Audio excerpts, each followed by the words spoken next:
सांगली जिल्ह्याचे पालकमंत्री चंद्रकांत दादा पाटील आणि शेतकऱ्यांमध्ये काय घडले? शक्तीपीठाबाबत मी एकटा निर्णय घेऊ शकत नाही.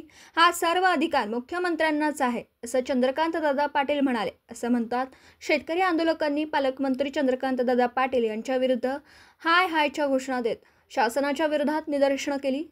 सांगली येथे महाराष्ट्र दिनाचं ध्वजारोहण झाल्यानंतर शासकीय बैठकीसाठी मंत्री चंद्रकांत दादा पाटील जिल्हाधिकारी कार्यालयात आले होते. बैठक संपवून त्यांचा मोटारीचा ताफा बाहेर पडत असताना आंदोलकांनी त्यांना अडविण्याचा प्रयत्न केला.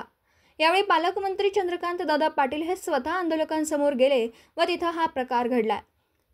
पत्रकार राजेंद्र शिंदे, झी न्यूज मराठी.